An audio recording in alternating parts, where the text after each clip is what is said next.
अस्सलाम वालेकुम friends, I am Manu Fatima. I hope you are fine.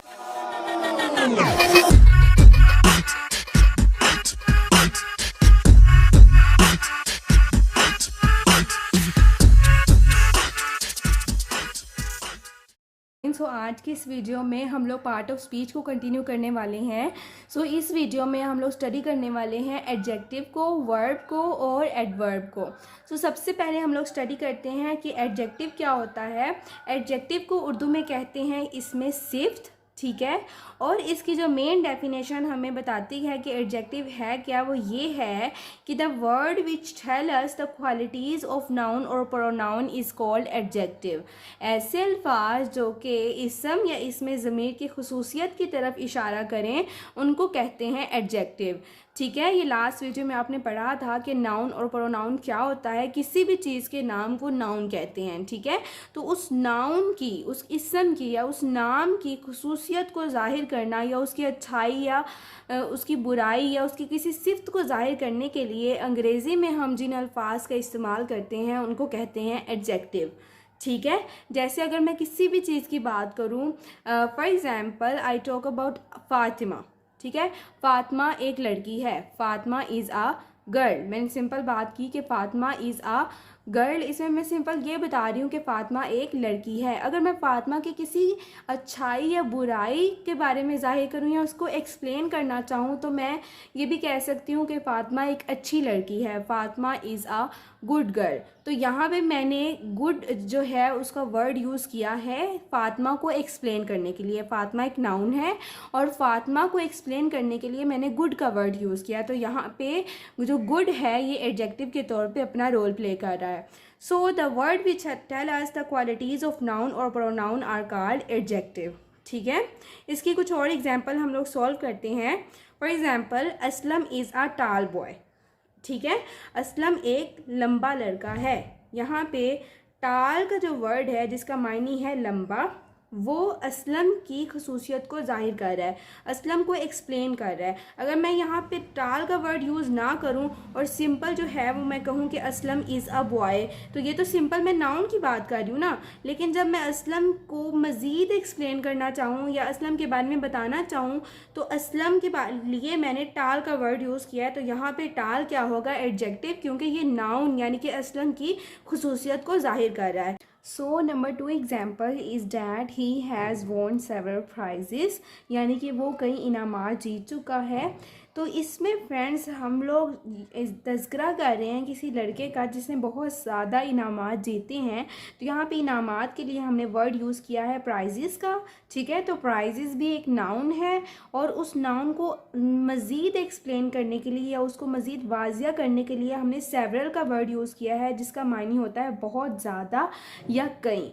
तो यहाँ पे हम लोग प्राइजेस के मीनिंग में इजाफा कर रहे हैं जो कि एक नाउन है और हमने डेफिनेशन में भी यही पढ़ा है, जो नाउन या प्रोनाउन के मायने में इजाफा करता है या उसको एक्सप्लेन करता है उसको हम लोग कहते हैं एडजेक्टिव। तो यहाँ पे सेवरल का वर्ड जो है या एज आ एडजेक्टिव यूज़ हुआ है, ठीक है। Number second part of speech is verb, ठीक है, जिसको हम लोग उर्दू में कहते हैं फेल। आप में सिर्फ एक बात जहन में रखनी है कि सेंटेंस में अगर कोई काम हो रहा है, ठीक है, फर्स्ट ऑफ ऑल तो आपको वर्ड के मीनिंग आने चाहिए। वर्ड के मीनिंग अगर आपको आते होंगे तो आपको सेंस का पता चल जाएगा कि सेंटेंस में किसी शख्स की बात हो रही है या कोई काम हो रहा है, ठीक है। ऐसा वर्ड जो किसी काम को जाहिर करे, किसी फेल को जाहिर करे, उसको हम लोग कहते हैं वर्ब, ठीक है। तो इसकी डेफिनेशन यही है, the word which shows the action और स्टेट ऑफ अ पर्सन और थिंग, ठीक है। पर्सन और थिंग यानी कि नाउन हो सकता है, किसी चीज़ का नाम हो सकता है, कोई भी चीज़ हो सकती है, कोई शख्स हो सकता है या कोई चीज़ हो सकती है। अब उसके किसी काम को, ठीक है, जिसको इंग्लिश में कहते हैं एक्शन, या उसकी कोई हालत हो सकती है, वो किस कंडीशन में है, किस सिचुएशन में है, इसको एक्सप्लेन करना, किसी स्टेट को एक्सप्लेन करना, ये भी वर्ब के ही मायने में आता है। So the word which shows the action और स्टेट ऑफ अ पर्सन और थिंग इज कॉल्ड वर्ब। तो यहाँ तक आपने ये देख लिया कि किसी ऐसे वर्ड को वर्ब कहते हैं जो किसी काम को या किसी स्टेट को जाहिर करे। तो अब हम लोग इसके कुछ एग्जांपल सॉल्व करते हैं ताकि हम मज़ीद इसको अंडरस्टैंड कर पाएँ। So number 1 example is that Parveen goes to college, यानी कि जो परवीन है ये किसी लड़की का नाम है, वो कॉलेज जाती है। ठीक है, यहाँ पे किसी की रूटीन की बात कर रहे हैं, किसी के काम की बात कर रहे हैं, क्योंकि हम कह रहे हैं ना कि परवीन कॉलेज जाती है। तो यहाँ पे आप गौर करें अगर, तो जाती है का वर्ड यूज़ हुआ है और ये जाना से निकला है और जाना एक काम है। तो यहाँ पे गोज़ का मायने होता है कि वो जाती है। ठीक है, लड़की की बात हो रही है, परवीन गोज़ टू कॉलेज, यानी कि परवीन कॉलेज जाती है। तो यहाँ पे गोज़ का वर्ड उसके काम को जाहिर कर रहा है, तो गोज़ जो है ये एक वर्ब है। Number 2 example is he writes a letter. ठीक है, वो एक ख़त लिखता है। ठीक है, तो यहाँ पे क्या काम हो रहा है, लिखने का काम हो रहा है। तो यहाँ पे जो राइट है ये वर्ब है, क्योंकि यहाँ पे राइट का वर्ड जो है ये एक काम को जाहिर करता है जो है लिखना। सो ही राइट्स अ लेटर, वो एक खत लिखता है, इसमें राइट जो है ये वर्ब है। Number 3 is adverb.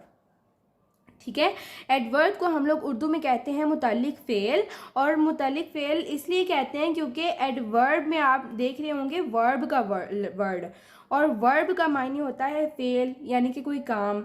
तो आपने एडजेक्टिव में ये पढ़ा था कि ऐसा वर्ड जो किसी नाउन की मीनिंग में इजाफा करे या किसी प्रोनाउन की मीनिंग में इजाफा करे उसको हम लोग एडजेक्टिव कहते हैं।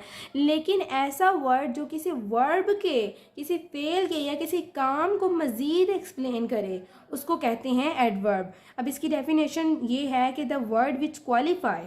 ठीक है, क्वालिफाई का मतलब भी है किसी की क्वालिटी को जाहिर करना, किसी को एक्सप्लेन करना। ठीक है, क्या एक्सप्लेन करता है, मीनिंग को एक्सप्लेन करता है वर्ब के या एडजेक्टिव के या किसी और एडवर्ब के मीनिंग में इजाफा करने वाले लफ्ज़ को हम लोग कहते हैं एडवर्ब। सो ऐसा लफ्ज़ जो किसी वर्ब, किसी एडजेक्टिव या किसी एडवर्ब के मीनिंग में इजाफा करे उसको हम लोग कहते हैं एडवर्ब, यानी कि मुतल्लिक फ़ेल। अब इसकी एग्जांपल जब आप देखोगे तब आप ही अंडरस्टैंड कर पाओगे। सो नंबर 1 इज़ ही रन्स।